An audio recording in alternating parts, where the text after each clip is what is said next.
Dore impamvu shampiyona y'isi y'amagare igiye kubera mu mujyi wa Kigali itandukanye n'izindi zabanje.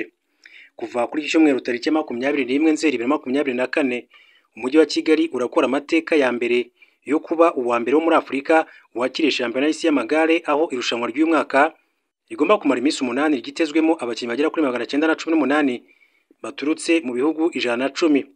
Ni shampiyona y'isi ifite umwihariko, aho igomba gutangirira mu nzu ya BK Arena ndetse ikabamo isiganwa ry'abakobwa batarengeje imyaka 23, ibitarigeze bibaho mu marushanwa yabanje. U Rwanda rumaze imyaka myinshi cyane rwitegura iyi shampiyona y'isi, ni imyaka igera kuri 4 nyuma yo gutsindira kuyakira muri 2021. Ruhigitse Maroc nayo yifuzaga kuba igihugu cya mbere ku mugabane wa Afurika cyakiriye irushanwa.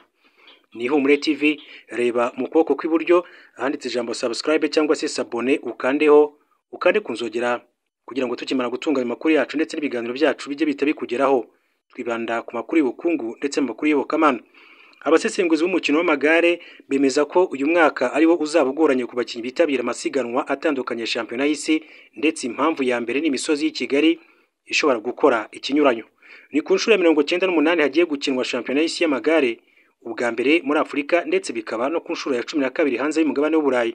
Muri izo nshuro zose ntaho iri rushanwa ryigeze ribera ku butumburuke nk'ubwa metero 850 umujyi wa Kigali uriho.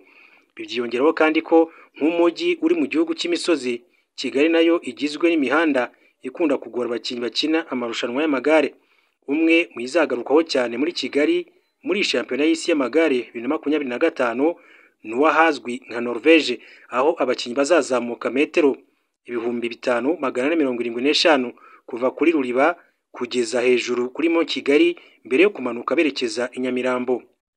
Muri 2024 i Zurich mu Suisse, ubutumburuke bwari buri kuri metero 450 ndetse umusozi wari ugoye mu isiganwa wari ufite metero 4470.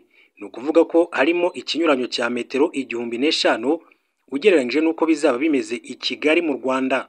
Uretse Norvège, hari kandi na Mur de Kigali kwa Mutwe, aho umuhanda w'aka gasozi gato ufite metero 500 ukunda kwahagiza abakinnyi bitewe n'uko wubakishije amabuye nk'uko bizaba bimeze ahazwi nko kwa Menyone Kimihurura, aho abasiganwa bazanyura berekeza kuri Kigali Convention Center aho zasorezwa iri siganwa. Ikindi gitandukanye shampiyona y'isi y'amagare 2025 n'izindi zabanje ndetse kikayikomeza kurushaho, nuko yo izatangirira muri circuit, ni ukuvuga abakinnyi b'abagabo bazenguruka inshuro 9 iyo circuit mbere yo gufata umuhanda ujya Norvège, ndetse bakongera gusoreza muri circuit mu isiganwa ry'ibirometero 267 n'igice. Kuba abakinnyi b'abagabo, abagore, abatarengeje imyaka 23 n'abatarengeje imyaka 19 bose bazatangira bazenguruka biri mu bizakomeza isiganwa, dore ko iyo umukinnyi agiye kuzengurukwa n'abamusize ahita akurwa mu isiganwa. Mu masiganwa menshi ya shampiyona y'isi yajyaga aba, abakinnyi babanzaga gukora intera ndende ahubwo bakazenguruka muri circuit inyuma. Ikorosi ryo mu muhanda ugana kuri Kigali Golf Club n'akazamuko ko kuri Minagri nabyo rero biri mu bizagabanya abakinnyi mu gice mu gihe cyo kuzenguruka. UCI yemeje ko uburyo burinda abakinnyi hakoreshejwe GPS bugomba gukoreshwa bwa mbere muri Kigali. Ishyirahamwe ry'imikino yo gusiganwa ku magare ku isi UCI yemeje ko muri shampiyona y'isi y'amagare izabera i Kigali bwa mbere hagomba gutangira gukoreshwa uburyo bw'ikoranabuhanga rikoresha ibyogajuru rikamenya aho uherereye rizwi nka GPS Global Positioning System. Kuva ku cyumweru tariki 21 kugeza ku itariki 28 Nzeri 2025, nk'uko twabivuze hejuru, mu Rwanda haratangira kubera isiganwa ry'amagare rihuza abakinnyi bakomeye cyane baturutse mu bihugu 110. Ikigo cy'ikoranabuhanga mu by'umutekano cya CFL cyafatanyije na UCI hakorwa ikoranabuhanga ritanga umusanzu umutekano w'abakinnyi, by'umwihariko abo gusiganwa ku magare. Muri Kanama 2025 ubwo habaga isiganwa ry'abagore rya Tour d'Ormandie ryabereye mu Busuwisi, kuva ku gace ka 15 kugeza ku ka 17 hakozwe isuzuma kuri GPS irinda abakinnyi. Nyuma yo kubona ko uburyo bwizewe ndetse kandi bugahabwa umugisha, UCI yemeje abakinnyi bose uko ari 920 bazitabira isiganwa bagomba kujya binjira mu muhanda bamaze guhabwa agakoresho k'iri koranabuhanga. aho ni mu byiciro by'abakiri bato batarengeje imyaka 19, batarengeje imyaka 23 ndetse n'abakuze, kandi hose mu bagore no mu bagabo, yaba abasiganwa n'ibihe cyangwa se abasiganwa mu mihanda bisanzwe. Aka gakoresho kazajya gashyirwa munsi y'intebe y'igare, habe hari itsinda riri kukagenzura bose aho bari kunyura mu mihanda, noneho mu gihe cy'impanuka, kuyoba cyangwa se kugira ikindi kibazo, rimenyesha imodoka iri gukurikirana abakinnyi imugereho mu gihe cya vuba kandi cyihutirwa. Perezida wa UCI David Lapartien yavuze ko ari ikoranabuhanga ryaziye igihe kuko rizafasha mu kongera umutekano. Ati UCI CFL n'abandi bafatanyabikorwa turi gukora ibishoboka byose ngo twite ku mutekano w'abakinnyi. Kuzana GPS y'umutekano ni ikintu cyiza muri uyu mukino. Ikibazo cyose cyangwa se impanuka izajya iba izagaragara kandi yitabweho vuba byihuse. Ikindi ni uko iri koranabuhanga rizagezwa no mu yandi marushanwa akurikiraho, rizajya risuzuma umuvuduko wa nyawo abakinnyi bakomeza kugenda bagenderaho. Hanyuma abarenga 900 bitabiriye isiganwa ryo kwinezeza rizwi nka Social Ride ribanziriza shampiyona y'isi y'amagare, aho bakora ibirometero 15 bazenguruka ibice bitandukanye by'umujyi wa Kigali. Iri siganwa ryo ryakinwe kuri wa gatandatu tariki 20/2025, aho hakoreshejwe imihanda izanakoreshwa muri shampiyona y'isi. Yitabiriwe n'abayobozi batandukanye nka Minisitiri wa Siporo Neri Mukazayire, Meya w'Umujyi wa Kigali Dusengiyumva Samuel, Makuza Bernard wabaye Minisitiri w'Intebe, ndetse akaba na Perezida wa Sena n'abandi batandukanye. Nyuma yo gusoza isiganwa, Minisitiri wa Siporo Neri Mukazayire yavuze ko yagaragaje ko yishimiye ubwitabire. Yagize ati byari byiza cyane, ubwitabire bwari bushimishije, haba abana n'abakuru, aho twazengurutse hose harateguye harasa neza. Yasoje ashishikariza abantu kuzitabira benshi mu gihe cy'irushanwa. Ni ku nshuro ya mbere shampiyona y'isi igiye kubera ku mugabane wa Afurika, by'umwihariko mu gihugu cy'u Rwanda. Umunsi wa mbere ukaba uteganyijwe ku cyumweru tariki 21/2025. Abakinnyi bazasiganwa n'ibihe, aho bazahagurukira muri BK Arena basoreze kuri Kigali Convention Center.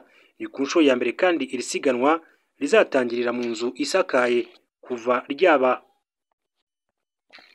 Umuyobozi w'umujyi wa Kigali Dusengiyumva Samuel aherutse gutangaza ko shampiyona y'isi y'amagare atari umwanya waguma mu rugo nk'uko bamwe bakomeje kwibyibwira, ahubwo ari ibirori byo kwitabira ku bwinshi. Uyu muyobozi rero yabigarutseho mu kiganiro n'itangazamakuru kibanziriza irushanwa ryabaye tariki ya 19/2025. Meya Dusengiyumva yavuze ko hari abaturage bakomeje gutekereza ko kuba hari imihanda izaba ifunze mu gihe cy'irushanwa badakwiye kubifata nka guma mu rugo. Yagize ati iyo abantu bakiriye ibirori by'amateka ntabwo ari umwanya wo kuguma mu rugo, ahubwo no kugenda ukareba. Ati ingamba zafashwe zari zo kugira ngo imirimo nkenerwa cyane abe ariyo ikorwa mu gihe cy'irushanwa. Ati nk'iminsi 4 ya mbere irushanwa rizaba riri mu bice bya Kicukiro na Remera, indi ya nyuma riveyo, bityo aho ritari ubuzima buzaba ari ubusanzwe. Yakomeje agira ati ikindi niba irushanwa riratangira saa 3, imihanda izajya ifunga saa 1. Uretse izakoreshwa, hari indi mihanda twakoze imeze neza cyane izifashishwa.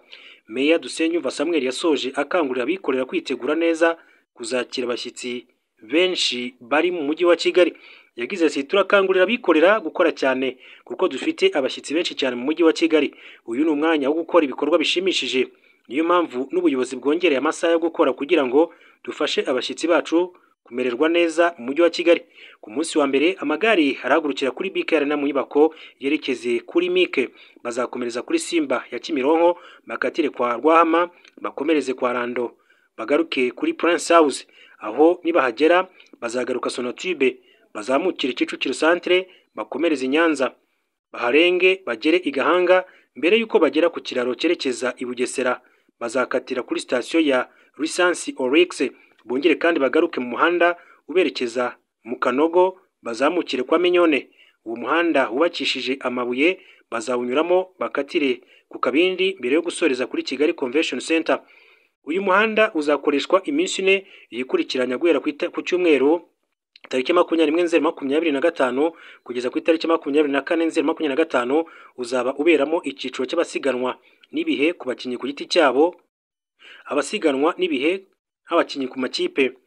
ku munsi wa gatanu, wa gatandatu n'uwa karindwi izava tariki ya 23 kugeza ku itariki 27 Nzeri 2025.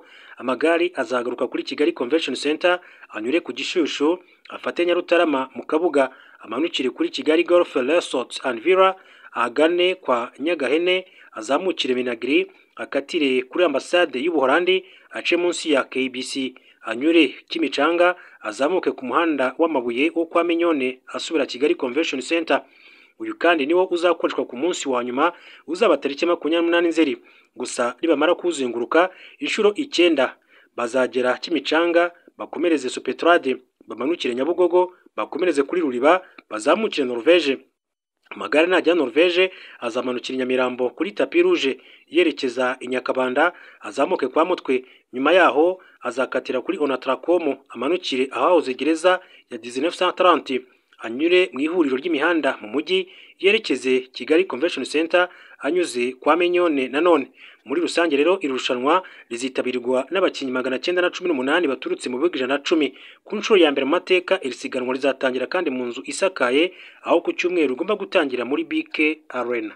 Ndabashimiye mbifurije byiza ni Ihumure TV mukomeze mure mu kuboko kw'iburyo ahanditse ijambo subscribe cyangwa se s'abonner muri mu gifaransa mukande kunzogera kugira ngo mujye mubasha kubonera amakuru yacu n'ibiganiro byacu ku gihe.